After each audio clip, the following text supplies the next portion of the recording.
Hey, I'm Tommy Chong. Welcome to High on Homegrown.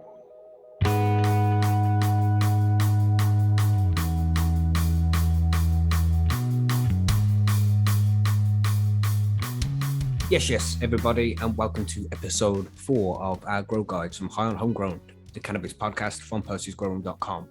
This episode is all about nutrients, from organic nutrients, salt-based nutrients, what to feed and when. We cover a lot of things in this episode, but the whole subject of nutrients is very complicated. Well, it's not really complicated, there's just a lot to it.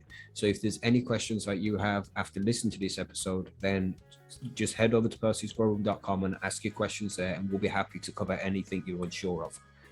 Of course, this is Friday, so there's a session this evening. If you're downloading this on the Friday, there's a session on our YouTube channel, which is youtube.com/highonhomegrown.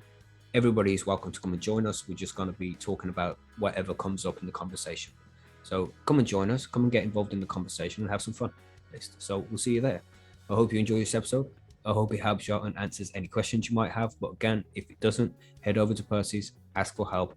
We're always happy to help you out. So I hope you enjoy. See you in a bit.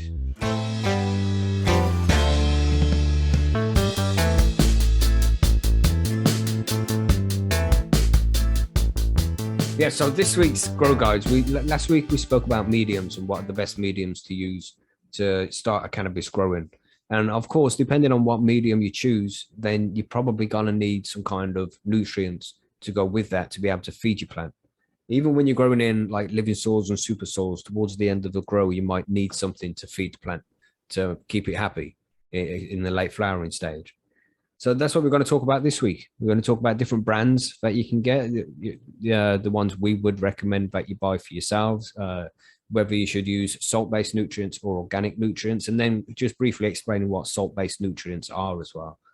Because we say that a lot. That's some terminology we use, when you're using salt-based nutes, and new growers, they might not know what the fuck that even means.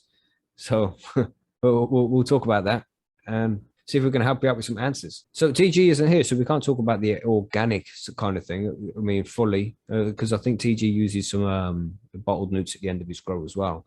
But you use living soil as well, don't you, Marge? You use TG's recipe. Yeah, I do. Yeah. So right. How long do the nutrients last in the soil? When I was doing the outdoor last year, I didn't end up adding any nutrients to the soil at any point. Yeah, that's nice and easy outdoors. Yeah. How was your yield at the end of that? It was pretty good. I mean, my backyard's probably not an ideal growing place. There's more shade than I would like. I grew them in pots too, and I think I'm going to try growing them right in the ground next year just to see what happens. But yeah, I think maybe I needed a bit of a bigger pot size. But it seemed the yield to me, I was pretty happy with what I ended up with. Yeah, considering the pot size. So with no nutrients. Yeah, just the living soil and the rainwater that I collected. Nice, man. Nice. So that's all. When you're using the living soil like that, it's all built into the soil, and it might last for the whole grow if it's good shit. But in other soils, like if you buy Dutch Pro soil or Canna soil or a potting soil from B&Q or Canadian Tire, is it cool? Yeah. or Walmart or something, depending on where you are in the world, then that will probably need more nutrients added to it. And it's usually after about 4 to 6 weeks. It'll say on the bag how long it can usually go for. But that will depend on how much you water it as well. Because if you water the soil too much and get a lot of runoff, then you're going to wash a lot of the stuff out of the soil itself. And then you have to replace that with some nutrients in a bottle. You were using the Soham before as well, weren't you, GB? Yeah, I was in. So I found that actually quite handy. Quite handy to the fact that I forgot about it because I used to just fucking pile in water in the evening. Yeah. Or every couple of days, and I forgot completely about it. But I just loved it, and I was going back to start back on my living soil adventures because I just don't have the time to put into making my own one. Yeah, it's a mission, mate. And getting all the resources to build the soil in the first place as well. It's hard work, man. Yeah, and that's what I said. Like I wanted to skip the first step of having the bank. So I said I would just go and get my Soham or my Eco Thrive soil and work from there and just re-amend as I go along, as a lot of people have been doing, and it's working grand. And the problem is that though is it's expensive, and it to buy that kind of soil. I mean, it's like 38 quid for 40 kilos, 40 liters. It's a 40 liter bag. You know, so it is dear enough. Like, it's the same as the Soham that comes in a 40 liter bag as well. Soham is cool, man. I fucking love it. Oh. What are you saying there, Monkey? Well, you're talking about it being expensive, but what are you going to get for that money in the end? Exactly. If it's going to go for the whole grow from start to finish and have all the nutrients it needs in there, then that's the cheapest fucking ounces you're ever going to get. And an average grow, then you'll end up with anywhere from 3 to 5 ounces off of that pot. Depending on the size of the pot and and how long you veg for and your strain and a few things like. But 3 to 5 ounces would be an easy guess about what you should end up with. It's a good estimate. You know, you can do better. You have to use a lot of it as well, though, to say that you need to put the living soil in big pots, like 30 to 35 liters. So it adds up. The price adds up, but it also is about the same as the amount of nutrients the amount of money you'll spend on nutrients from the grow shop. You can go in, if you go for a smaller pot, just go in and you can top dress it. You know, a bit of top dressing towards the end. Charge is a great for putting a bit of life back into it to extend your grow. And even some compost, man, some homemade compost. And putting that over the top, and that's completely free then. And that's a good way. But that's when it comes to soil and, you know, like living soil and super soils and things like that. They'll pretty much grow the whole plant from start to finish, but you're going to pay a higher upfront cost for those. And you might still have to add something towards the end, because as the plant grows, it needs more PK, phosphorus and potassium. So you're going to have to replace that if the plant needs it towards the end of the grow. But we won't go into that just yet, because then there's the normal soils, the potting soils, which will run out of their nutrients after 4 to 6 weeks. And then you go and buy some salt-based nutrients from the shop, like any grow shop or any gardening center and places like that. This is what you usually get. But they'll come as different brands. I myself use, I don't right now use any nutrients. But when I was growing in cocoa, I'd use the can of nutrients. Monkey, you were in cocoa, but you use advanced nutrients, right? Well, I'm in advanced nutrients right now. I have also used Fox Farm in the past, but right now I've got advanced nutrients dialed in pretty good, and it's working for me. You don't use any nutrients then, Marge, because they're all it's all in your soil, right? Yeah. Although when we did indoor before, I think we were using like Dutch Passion or something like that. A Dutch Pro. Yeah. What are you using now, GB? I'm just a plain old can of A and B, man, and it's just a tiny bit of PK in flour.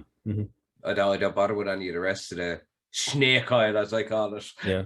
So if you're going to be growing in one of these mediums, then and if you want to know more about mediums, check out last week's episode, and you'll know all about it over there. You're going to get the salt-based nutrients, and they'll come as the A and B in 2 different bottles, and sometimes it's even broken down to be grow nutrients and flowering nutrients, because as the plant grows, it's going to need different kinds of foods at different levels to keep itself happy. You can tell how much nutrients of each nutrient is in a nutrient bottle by the NPK ratio, which is on the bottle.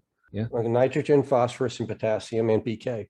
In veg, your plants are going to be more in needing of the nitrogen and the potassium, because you're trying to grow roots and you're trying to grow leaves. The phosphorus will be used somewhat in veg, but not near in the quantities that it will be used later in flowers, because the phosphorus is the one of the 3 that is going to be more, that builds your blooms and does all that kind of stuff like that. So your initial NPK is going to be higher in the first number, and later on when you switch to bloom, then you're going to drop that number, because the plant needs different things as it's going along. And you know, this is what's really cool about the bottled nutes these days for cannabis. If you're buying specific nutrients for cannabis, if you have the specific bloom and the veg nutes, when you switch, the numbers are done for you pretty much. You don't have to worry about, then there's also the 3 bottle formulas that are out there. I don't do these formulas, but I know they exist out there. I've never played with them. And that's going to be, you'll have a micro and you'll have an AB and a micro, and you'll have to kind of mix the 3 according to where you are. Each of these nutrients that you have, manufacturers do have feed charts that you look at, but let's go ahead and say right here that don't ever follow the manufacturer's feed chart without questioning it, please.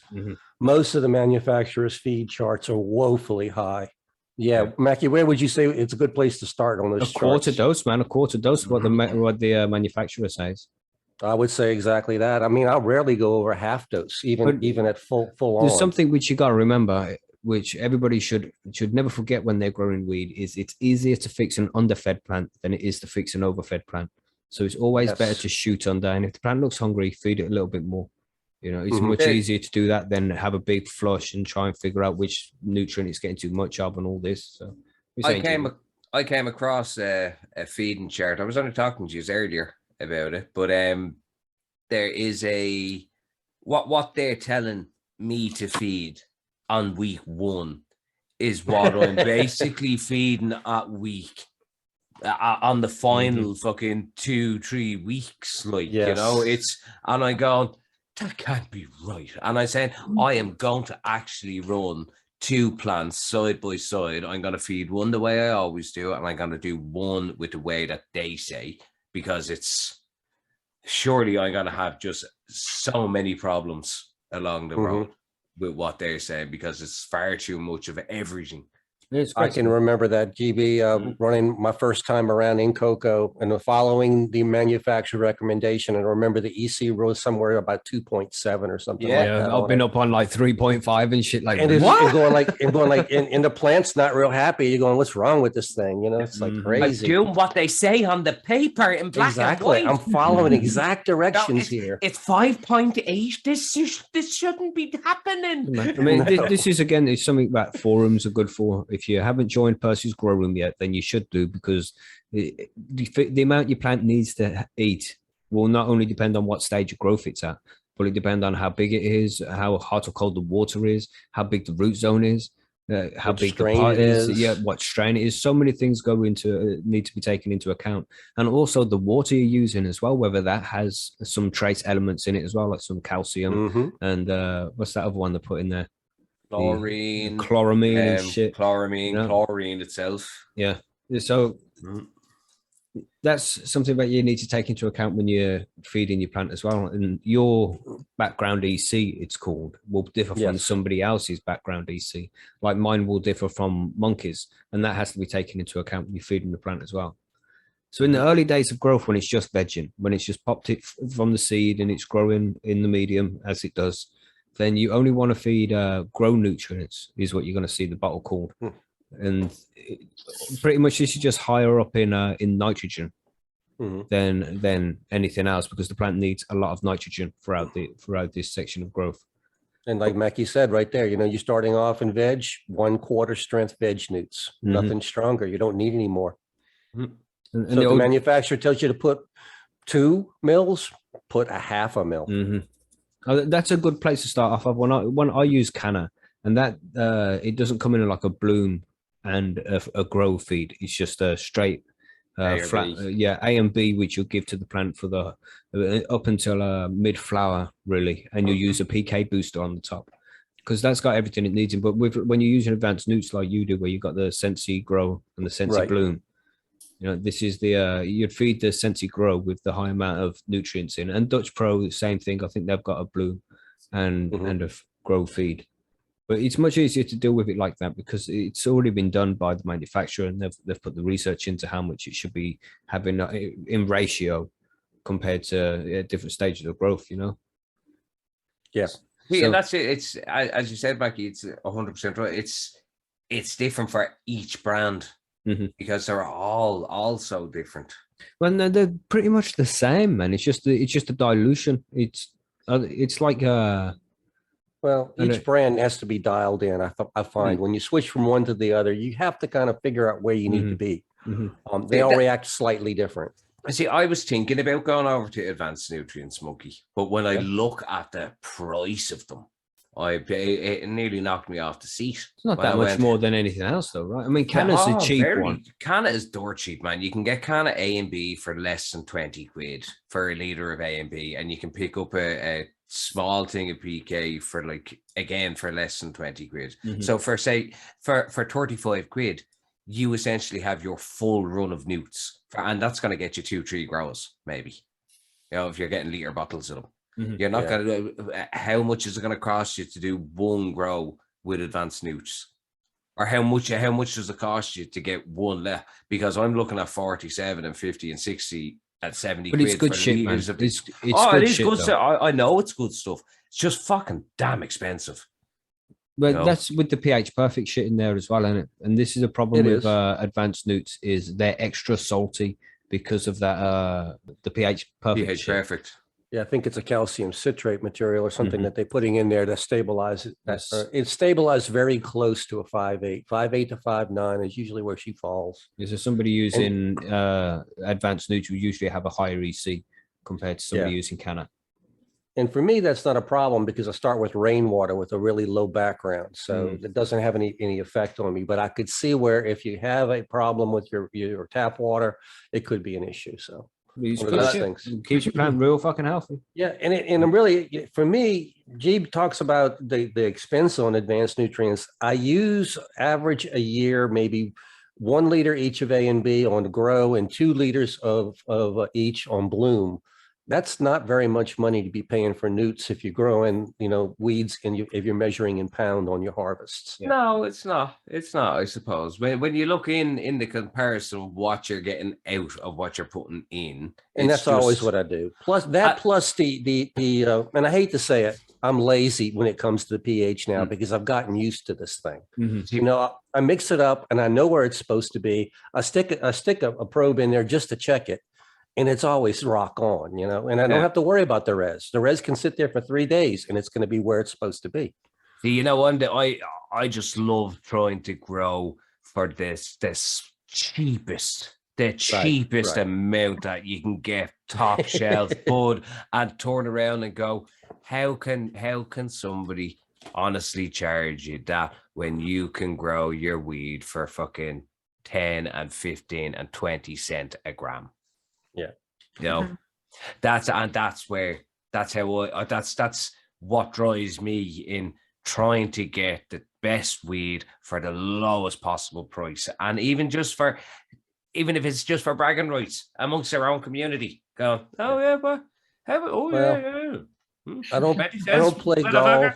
I don't buy expensive cars. I like growing weeds. So I'm not afraid to spend a little bit of money on something I'll enjoy. It is my hobby. So I enjoy having nice things to do it with. So, I mean, you could do it nice and easy. You could do it absolutely for free if you wanted to. If you plant it outside in some good soil, then the plant will grow. Yeah, all you need is a seed, man, and they'll do the whole thing. Compost and go for it. Yeah. But you can spend a fortune on top of the range nutrients with an automated system that will feed and balance out the EC. Each person does their thing differently, man. That's what's awesome about growing weed. Everybody does their own thing. But yeah, when you're buying these salt-based newts in the bottle, then you're paying for 90%, more than that, 98%, like Artman's saying here in the chat. It's just going to be water. And when you're paying for the shipping, you're paying for a shitload of the water to be shipped around, the weight of it because of the water. When essentially it's just like powdered stuff added to water and stirred. So if you can get the powdered stuff to start with as well, that's always a good way to go. But that's a little bit more complicated. We've got a few guys right now over at Percy's that are testing out some of the powdered stuff. So I'm keeping an eye on those diaries because, I have actually looked at that. The problem I had until recently, I haven't been able to find the powders in anything less than 20-pound bags. I did not want 20 pounds of powdered newts for my home grow. Good grief. Yeah, 20 pounds of fertilizer and shit. It's a little bit dodgy, that is. I think I remember Spartan Grown talking about he had bought some dry newts, when he first started, and he still had like 15 pounds of it left or something like that. It's like, my gosh, I don't know how to do that. But yeah, some of the grow shops now are breaking up the stuff and selling it in small containers. So I just get bone meal, fish blood and bone for mine, and some potash, and I've managed to re-amend my soil a good few times with that. But as I said, it starts to run out towards the end of the grow, and when you're going through the flowering stage, like we said, the plant will use more potassium and phosphorus at this point. So my plants start to get a bit deficient about 6 weeks into flower. So now I've gone and bought some organic, what sort of organic. It's not actually organic because it's in a bottle and it's been treated. So, but it's PK. So it's got an extra PK boost towards the end. And this is something you have to do when you go into flower with most of the plants, really, unless it's in real good soil, and then you won't get the problem. But if you're growing in hydroponics or in like potting soil where you're using salt-based nutes, in the flowering stage, you're going to get some PK booster to feed the plant because it's going to need much more of that and much less nitrogen. I am going to try. I think there's a lot of people are doing the re-amending the Sohums and the things like that with just the Eco Tribe, the charge, and it seems to be working a treat. I wonder if it would work just as well in cocoa. So if you were to amend your cocoa at the very start, like the way you would anyway, and continue it on that way. I just don't think it wouldn't retain the nutrients as well. I wouldn't think in cocoa. If you didn't do the runoff up to getting your 10 to 20% runoff. No, but it's still, there's nothing for the bacteria to eat in the cocoa. There's not like organic matter, or unless it's just going to eat the cocoa itself. But it's like the bacteria need stuff to eat to turn into food as well. Well, I mean, cocoa is organic matter. It is, yeah. Microbes, and that's what I mean. Cocoa. It would. It technically it should work once you're not, as I see Twisted is saying, would it not just wash through? I'd say it could wash through, but it is essentially, if you look at the cocoa, if you look at cocoa and say Sohum, I'm using Sohum just as an excuse thing, but the two of them are so similar. You know, so similar. I think it might work. I'll give it a shot, man. I know there's people who use like pellets in cocoa. Yeah, that's very popular. I tell you, I actually have 3. What am I looking at here? I have 3 bubble gum that are going into the tent this week, so I will do one of them. Bubble Hawk says cocoa is inert, though. It would work if you added some peat, etc. So yeah. Well, if you there is peat in cocoa when you get it in bricks. Maybe if you didn't flush it and let that fine peat in there, because what you're basically trying to do is keep it wet long enough to let it, start breaking down. It is a. We will do it as a test. Do you use cocoa to make your soil? No, I don't think I'd use it at all. I just followed TG's recipe, just as he had it over on Percy's. Yeah. Hit a letter. Yeah, to the letter. That's right. I figured I'd follow the expert on that, but I've never used cocoa to grow weed. Yeah, when you're growing cocoa, it's considered a hydroponic medium, so you'd usually use the salt-based nutes. That's the best way to go. I mean, I'm not sure why organics isn't used with cocoa, but I'm sure it's something to do with it just not suitable for the microbes to be living in. And the microbes are important when you go organics. And this is one of the big problems when it comes to nutrients when you're using salt-based versus organic nutrients, is salt-based nutrients are straight away available to the plant when you give it to them. You mix up your feed, A and B, and then you pour it into the soil or the hydroponic medium, and the plant will instantly be able to get it. They'll just drink it up with water.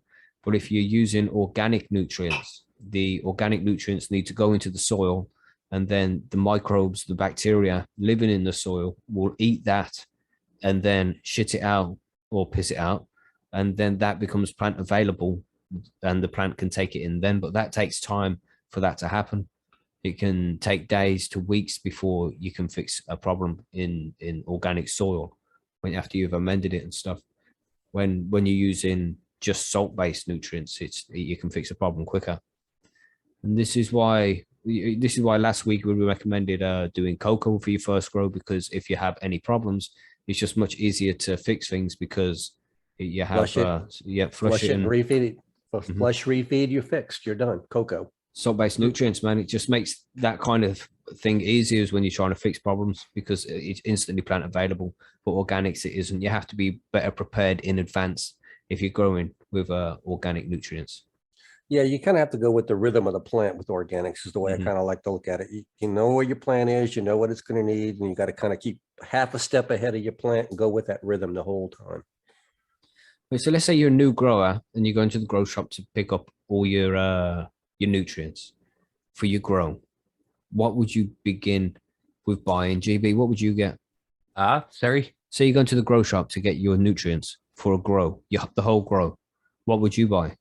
The whole grow, well, I would only say you need A and B, some PK, and I get a bit of CalMag because I always throw a tiny bit in with it all through the whole thing. That's all I use. I wouldn't say, but you see, CalMag's a difficult one as well, because that's going to depend on how much is in the water with the background EC. How much, if you plant under LED lights or standard lights, how intense the lighting is, that will make a difference to the calcium. What? Sorry, Jimmy. Oh, sorry. What I was going to say is, if I was going for my very first grow, I would just go with the can. If you wanted to get all of them, I would go with the Canna range.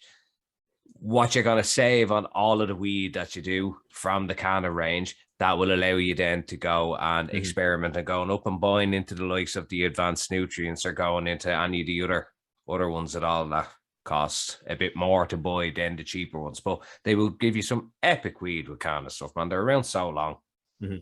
This, with calcium and magnesium, a lot of nutrients, if you buy an A and Bs, you know, like Grow A and B and Bloom A and B or Canna A and B, they come in A and B parts because there's calcium in them. And when you mix the two together, then it can calcify and create salts. So they're kept in two different bottles, so it extends the shelf life of the nutrients. And when you mix them together into your bucket of water, then that gives the plant, it should be plenty of calcium and magnesium. But if you're using intense lighting and shit like that, then having a little bit of extra CalMag on the side in case the plant needs it is a good thing to have with your nutrient collection as well. And then you said a PK boost as well there, didn't you, GB? Yeah. And that's what we mentioned that one earlier. That's to help the flowers grow bigger and fatter and tastier, because that's what it needs. Beautiful. Yeah, but that's about. I mean, you can add root stimulator there as well, which is a good one to use when you first start the grow to help the roots grow. Like Great White, you can use. What else is there? Rhizotonic from Canna is a good root stem. There's kangaroo roots. There's a few of them out there. Yeah, I think Piranha's one of them by Advanced. Yeah, but they're very expensive. Very expensive. Yeah, I mean, and you don't need it too much either. No, actually, I use the Fox Farm one. It's relatively cheap, and it little goes a long way with Rhizo. It does, man. Rhizo's the shit as well. Now, I would say for autos, definitely Rhizo is the gas, man, because you got to get that root system built in an auto, and that's what a Rhizo does for you. It really puts that root system down on the seedling, and if you get that going first on your autos, you'll have a better yield. Get that. And I find you only need to use it a couple of times as well. You know, I use it in the first couple of weeks. Well, I used to. I don't use it now, but I'd only give it like once a week, maybe twice a week, depending on when I'm feeding and things like that. I'd put it in at a low concentration for the first few weeks every feed, but yeah, either way. But I don't use much of it. Relatively low amounts. Yeah, I'm a thing. If it's not broken, don't fix it. Yeah, for sure, man. There's no need. Like, I know there is. People bring out these things all the time, and it's because it'll get you this extra little. It'll get you 10% more resin, and or this and they charge you fucking. That's right, man. It's a lot of snake oil, anyway. And that's it. It's snake oil. I call all of it snake oil because really, when it comes down to it, all you need is A, B, and PK. Yes, indeed, mate. At the end of the day, that's and all you pH need. Up and down. Yeah. Well, and you should only, just as when you say pH up and down, if you're pHing down, if you over pH down, don't put pH up in. Scrap the whole lot and start fresh. That's right, yeah. Because that is a number one rule, and so many people don't know that. Have you, man?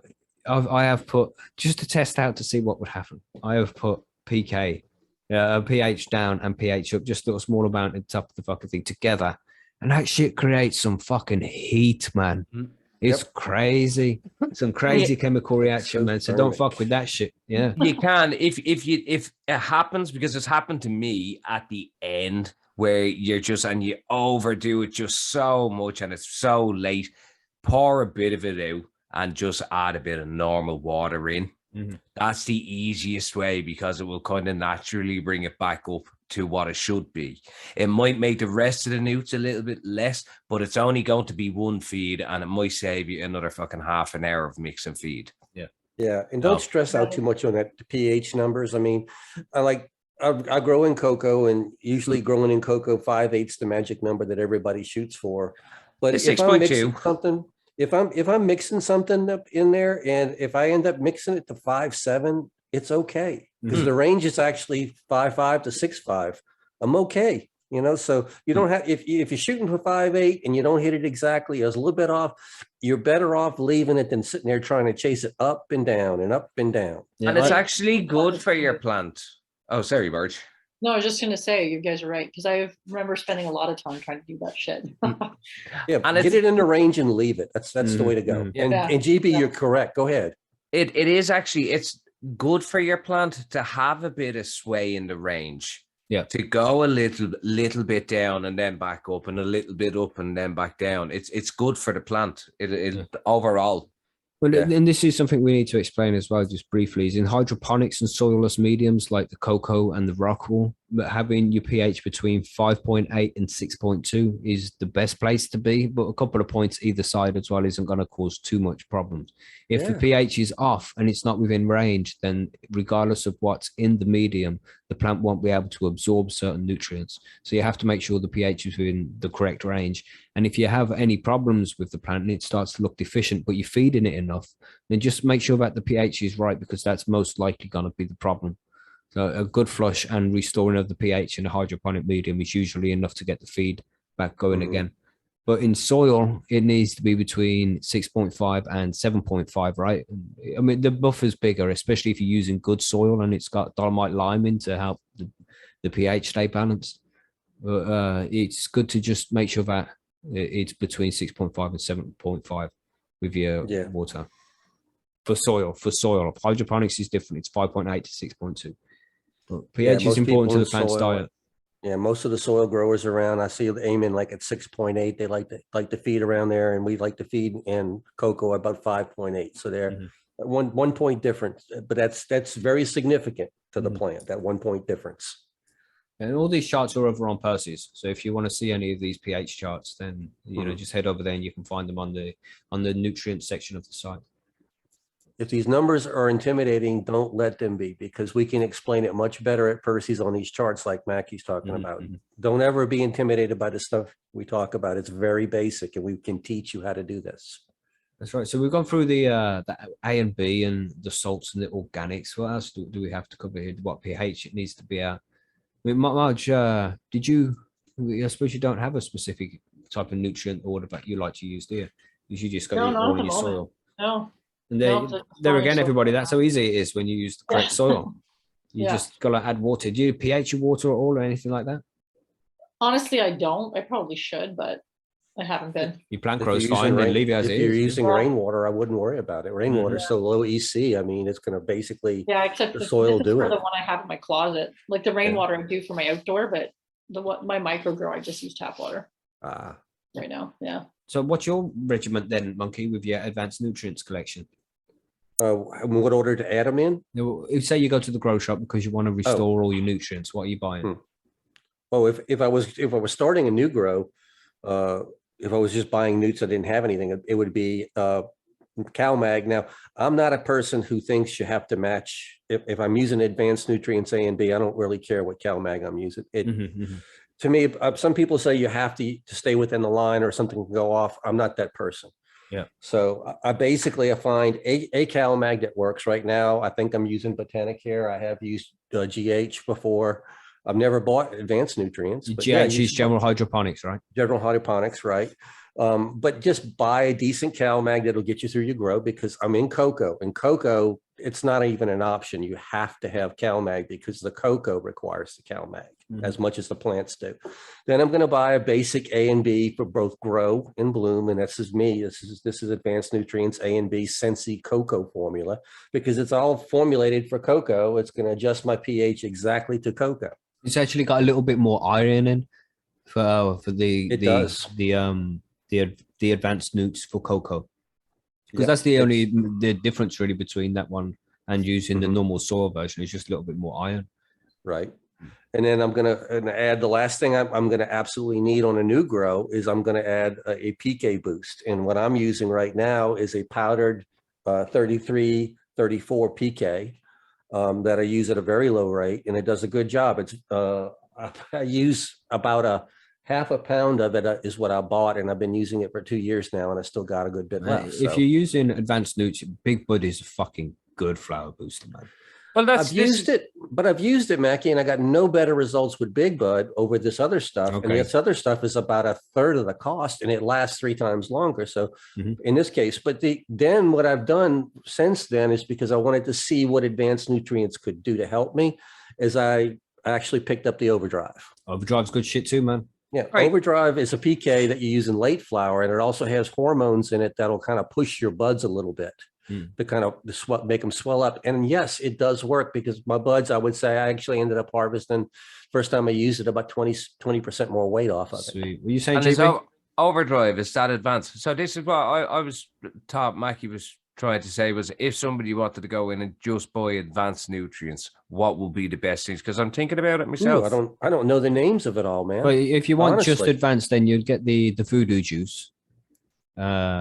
And then you get the Sensi Grow A and B and Sensi Bloom A and B. You want Big Bud for the first couple of weeks of flower, and then some Overdrive for the last couple of weeks of flower. When the trichomes are about 50% clear versus 50% milky, that's where you add a couple of weeks Overdrive, and it'll help push out all the extra shit, the terpenes, the trichomes, and the smell comes in, and the bracts start getting larger and oilier. And then you can get, what's kind that of shit called? That final finish, is it? Final flush? Final finish. Flawless finish. Flawless finish. Yeah. Yeah, and that's basically just it's like a yucca juice or something like that that just kind of flushes your media out. Yeah, And the bud helps candy, ripen the is plant a little bit. No, bud candy, I mean, bud candy is advanced nutrients, but whenever I used it, it tainted the carbo. flavor of the Yeah. bud. You can taste that it's used bud candy. It's got more of a sugary flavor to it when Correct. you do that. So I It's didn't carbohydrates, use that shit after a while. right? But just And Big there's Bud and other- Overdrive, man. That's plenty. And there's other things that I'm playing with in my nutrient schedule just to kind of see if I can get better flavors out of it, things like that.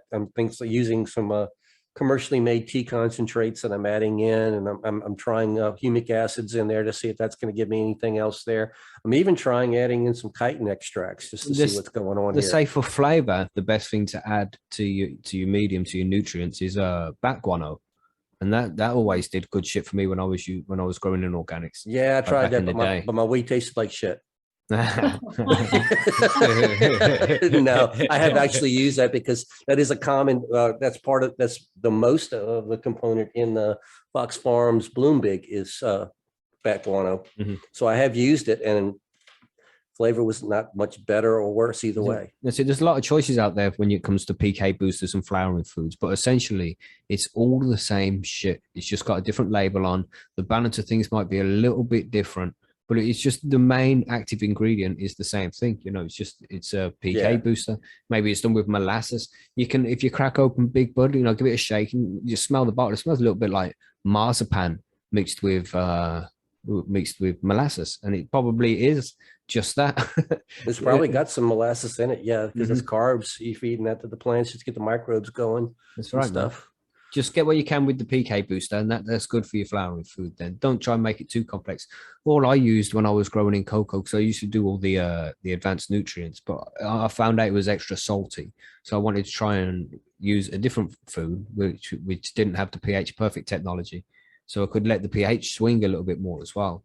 So then I decided to go for Canna because it's much cheaper, and I was using Canna cocoa. So Canna cocoa and Canna nutrients seem to fit together. The same company will be testing their nutrients with Canna cocoa, won't they? It seems to make sense. So I'll give that shit a go. And that shit is just fucking perfectly fine. All you need to do is get some rhizo if you want to. It's not massively important, but get some rhizotonic that's made by Canna. And then just some A and B, like GB said, Canna A and Canna B. You can get 5 liters of it for about £30. It's fucking cheap, man. It's cheap shit. It lasts for a long time.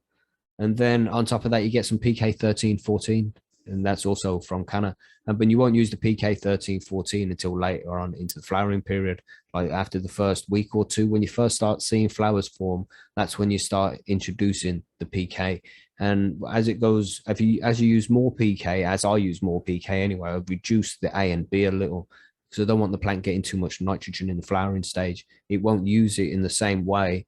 And if it gets too much, then you're going to get airy buds with foxtails and shit. So just try and reduce the amount of nitrogen it's getting by reducing the amount of A and B it's getting. and increase the amount of PK over a couple of weeks. And that seems to do fine, man. That seems to work well for me. That's all I use nowadays.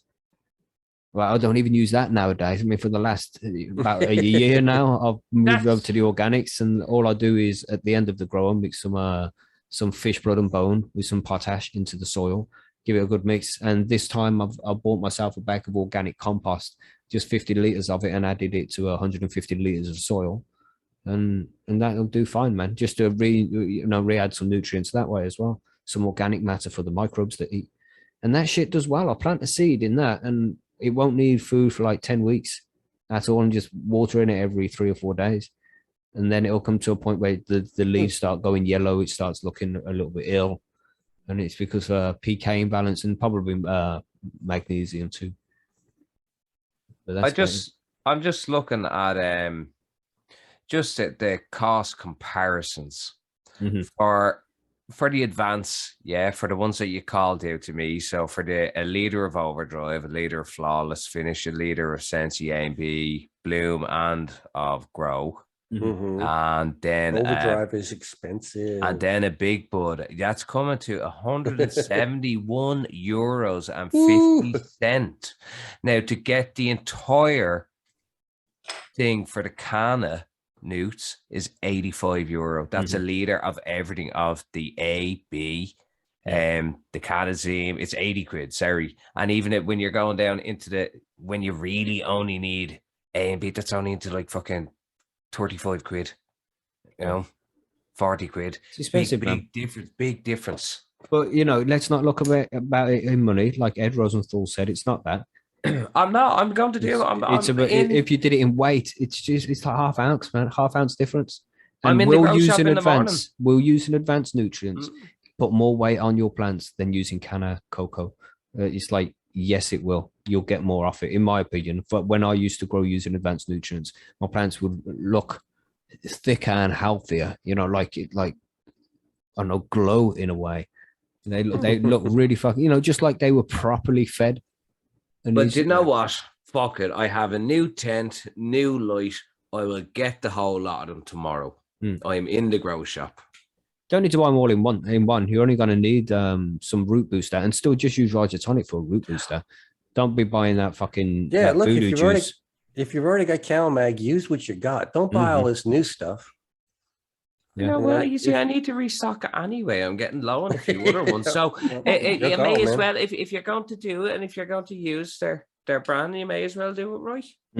And Chilbert says here as well, he said, I can give them food again at 5 to 6 weeks as a top dress. And this is something you can do in the soil as well, as you can just put some of the powdered nutrients over the top. I use bone meal myself, and you can just put it over the top, or you can use compost.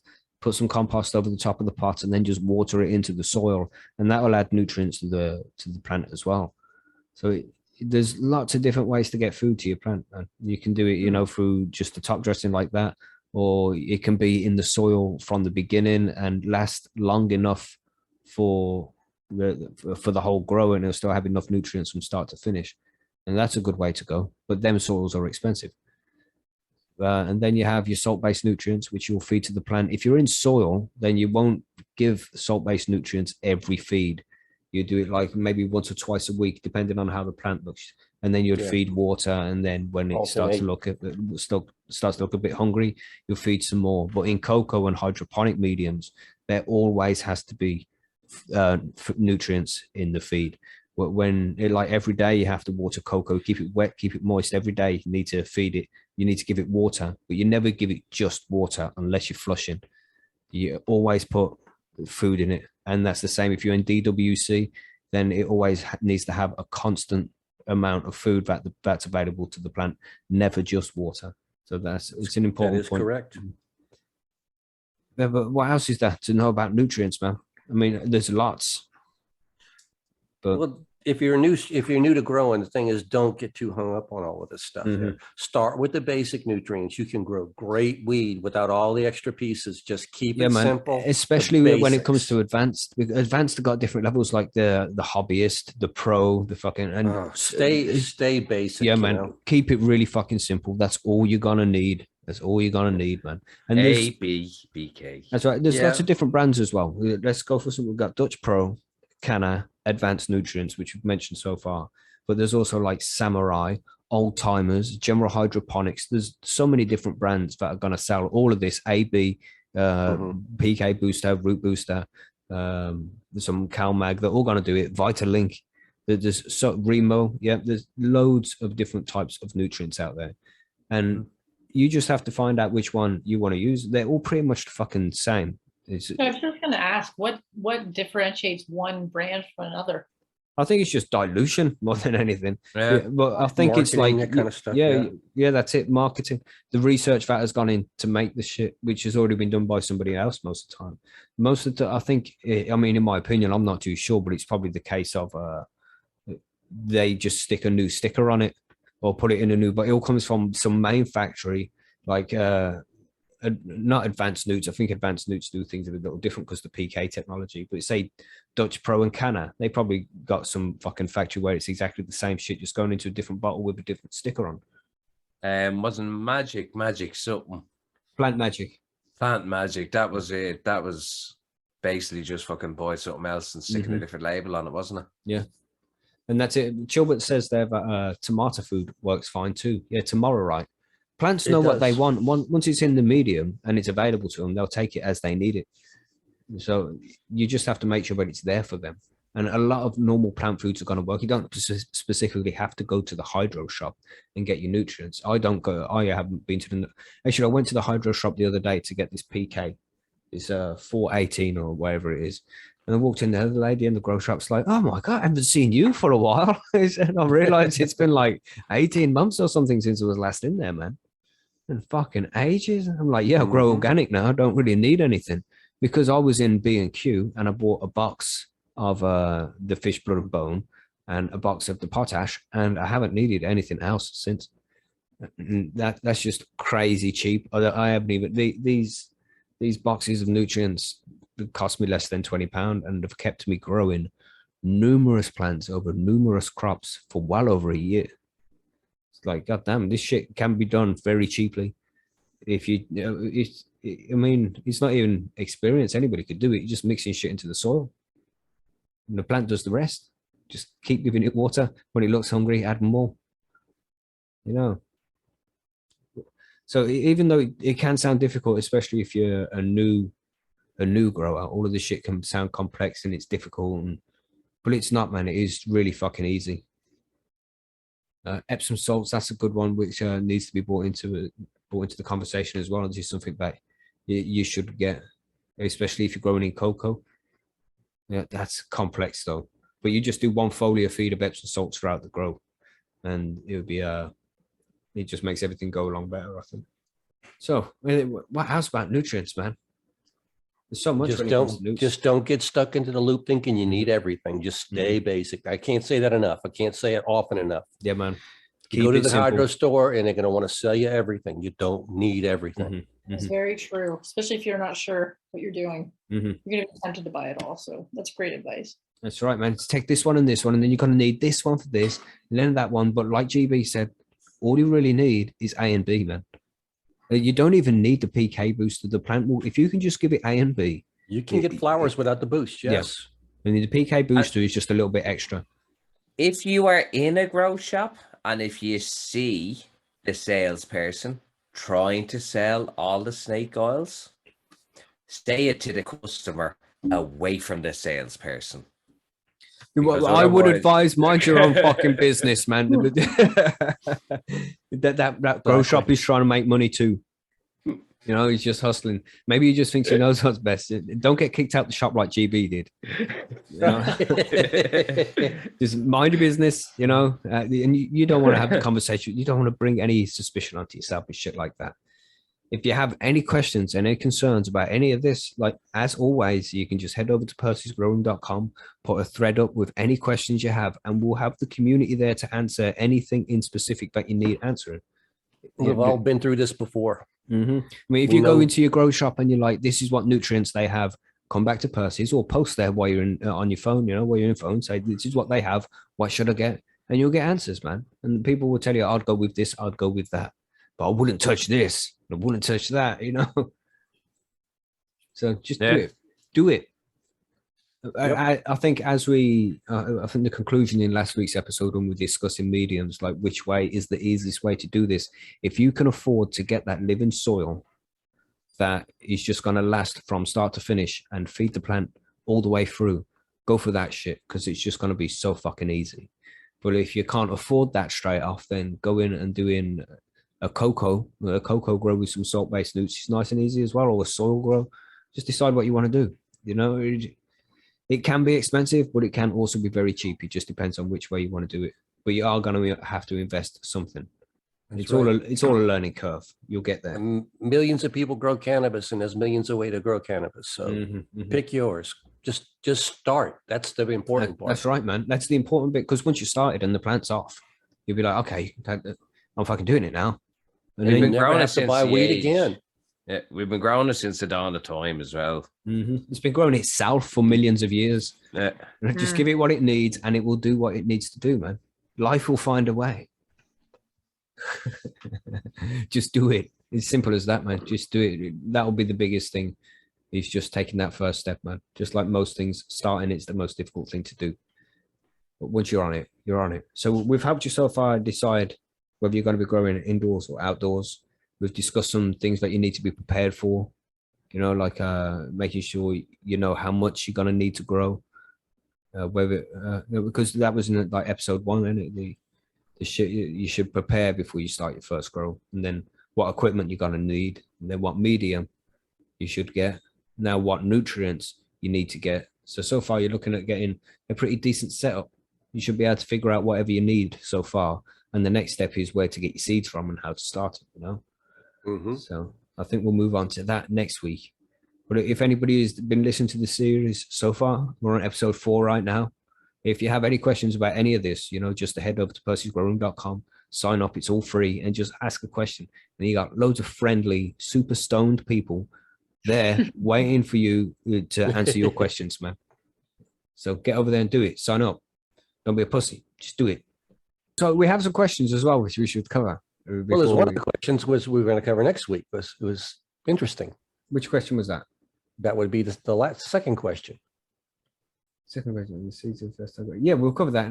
Well, now, because you might need to know that now, because you might want to be buying seeds, isn't it? Okay, well, we can tell them, but I mean, that we're covering that next week's grow guides. Yes, we are going to cover all of that next week's grow guides. This is a little That's why I didn't say anything, you know? A little sample. Okay. We have one from Billy Bonds before we do that. Where do people in the UK buy their grow equipment? A lot of people buy it on Amazon. Yeah, for sure. You know? Most people are buying everything on Amazon nowadays. Or the grow shops. There's so many of them. They're so lucky in the UK. Yeah, fucking way there's more. one on every high street in the UK. Maybe even more than one in some places. So most of us go to, I mean, because you want to pay cash for this shit. You don't want to pay with your card. You don't want to come in the post online and shit like that. It's better to go out and buy it. So there's just places everywhere in the UK. Just go to a Brave browser. Is that what it is, Marge? Is that how I say it? Yeah. Go to not Google. We're going to try and steer away from doing that now because they collect your data. You don't want that. So go to the Brave and see where the nearest grow shop is for you. And just go and visit the place, man. Go and have a look around. It will be nice in there for sure. You'll be surprised about what they have. You see what they I mean, Billy Bonds there says that he gets his delivered, but he don't give a fuck. So and you can do that, but there's always concerns about secrecy when you're having shit bought in. Because if you get an LED light, it could say on the side of it LED grow light, and that could be dodgy when your neighbors see that. Coming to the I've never had a grow light come in that way, but I did have a tent come in. It said grow tent on it. It has happened me come in the other day. It came in from Amazon, and on the big fucking label it says indoor horticulture tent. The last time I got my light delivered, I thought, oh yeah, Invisible Sun will be on the ball. They won't have anything. No, that came in a fucking nice plain brown package. But on the fucking tent, on the tape, big black tape with fucking fluorescent writing on it, Invisible Sun LED, Invisible Sun LED, every fucking 2 fucking inches on the thing. Yeah, it's not cool. Is So, but it's if you're buying it in your own country, you're sweet. In the UK, buy from a grow shop in the UK, get it delivered. It won't have any of that shit on the outside. If you're buying it from Europe into the UK, it's gonna have that stuff on it. If you're buying it from outside, if you're in Europe and you're buying it from the UK, take that into account. If you do buy things online, there is some services that will gift wrap this shit for you, and that will then cover it, so you can have that done. It still has the sticker on the outside of it, Mackie, because it's not on like the actual postal sticker. It has your name, your address, and it has what's inside of it. But it's just not plastered all over the box, you know. So it's just something about to reduce it. But that's the only thing you're gonna be able to do, really. But yeah, get a gift wrap. That'll be the best way to go about things. And you know, you go into the grow shop, buy the shit, and fucking wrap it up yourself and say, "Look, send this to me," you know, something like that, man. Send it out yourself. So if you don't have a car, that is because some people saying they don't drive and shit, but you can do that. You know, go and wrap it up yourself to make sure that it's done properly. If you're worried about security and not being able to carry it home and shit like that. But I don't know, man. It's difficult to do without a car. I remember carrying fucking 3 bags of cocoa home, 50-liter bags of cocoa on my bicycle. You know, jeez. You know, what the fuck? Wow.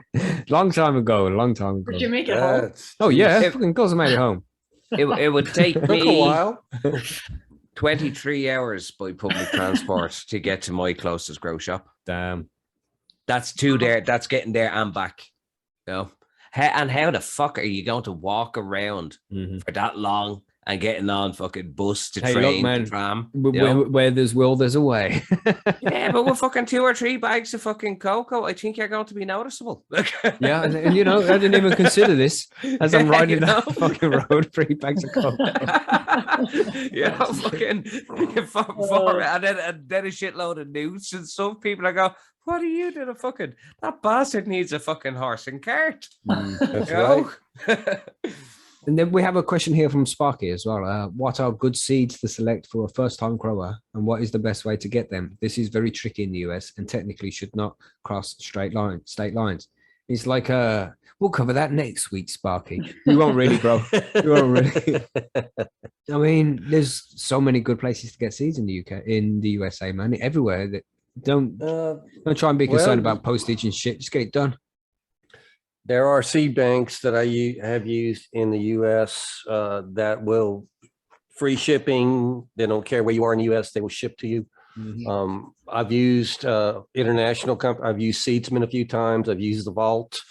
No problems with any of those. I was concerned at first, you know, it's like, oh my gosh, I'm getting seeds sent in. But I found out that the way it works, supposedly, that I've been told in the US, is that if for any reason that your package is opened and supposedly your package would have to have a subpoena or a warrant or something in order to open your package if they suspect anything. If they would find the seeds, they would confiscate the seeds, close the package, and send it on to you. That's it, because they can't prove that you wanted those seeds in that package. You know, they could be sent by anybody. So they would remove the contraband and send your package on. You don't have to worry about being arrested for sending seeds in, from what I understand. But it takes a warrant to open your package to search it. What about in Canada, Marge? I used True North Seed Bank a couple years ago, I think, and that seemed okay. But I've heard since then that they're actually pretty pricey. And Temple, when I asked him about it, he recommended the Vault, and what's the other one that sponsors Percy's? Ali Bongo. Yeah, Ali Bongos. Weed Seed Express. I mean, we've got numerous of those, yeah. It has a lot better alternatives. And there's also like the Vancouver Seed Bank, I think he recommended as well. One, and a freeseed.org place too, where the fellow running that site would actually send out free seeds. I think you just had to pay for some shipping or postage. And you didn't really get to choose. It was sort of like you had a few selections on the site that you can pick from. But if you're looking for something really inexpensive to get started, and it's, you know, the cost of seeds and shipping is cost prohibitive, that's something to consider too. freeseeds.org for Canadian. Yeah, Ali Bongo will ship worldwide as well, and you get 15% discount, and they have a fucking huge selection of stuff. So head to Ali Bongo, and they'll have a link there for the specific site where the Bongo Bulk Seeds isn't it? Is there a seed site? That's what my son says Sherbert is now at the minute. Yeah, is from their Bongo bulk range. They've got lots of good shit, man, and they guarantee the shipping as well. So if it doesn't arrive, they'll send more. you know. Yeah. So- If you're nervous about getting your seed shipped in, I would suggest go ahead and just make an order so you don't have to do it every time you want to grow. Order Mhm. enough in advance for several grows. Yeah. Get it done one time and be done with it. In Canada too, a lot of the dispensaries sell seeds as well. Yeah. You can just buy them there. Yeah, but we'll cover more of that shit next week. That's the topic we're going to go for, where to get your seeds. Now, I did see one other question in the chat. Unfortunately, Okay. I can't remember who it was that asked, but they wanted to know if auto flowers did well for microgrow. Yes, that's is the answer. yeah. Absolutely. Well, most of my micros are actually autos, because I Okay. found that if you restrict the roots like you're doing with micros, those autos bloom quicker and stay smaller. I have less trouble with keeping them small. Mm-hmm. Okay, perfect. No, that was a quick answer. Yeah. Yeah, Done. I use it. I do it all the time I prefer actually in micros to use autos. Yeah. So what Monkey said.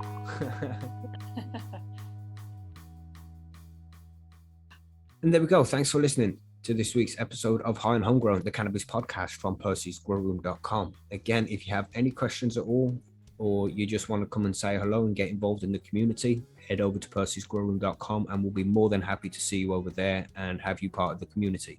If you haven't already, please subscribe to the podcast on whichever podcast network you listen to the show on. And if you're enjoying the show, it would be awesome if you could leave a review so other people can see that as well, and it will help our show numbers grow. Share the show on social media if you can. Tell a friend about it. Try and bring a +1 to the show and all of that. We're always trying to expand, get more downloads, and get more listeners to the show. We want as many people as possible growing their own supply of cannabis, and you can help us do that by introducing more people to the show. If you could do that for us, that would be fucking awesome. But in the meantime, I hope you have a great weekend, and we'll be back on Monday with some cannabis news. If you're around on Sunday, then we have the live show over on our YouTube channel, which is youtube.com/high-on-homegrown. And we have the live show on at 9 p.m. UK time. That's 3 p.m. Eastern and 1 p.m. Pacific, I think. I'm not entirely sure, but it's something like that. And everybody's welcome to come and join us, ask questions, get involved in the discussion. It'll be a pleasure to see you there. So hopefully we will. If not, then we'll catch you on Monday for the cannabis news. Hope you have a great weekend, everybody. We'll see you on the next one. Goodbye.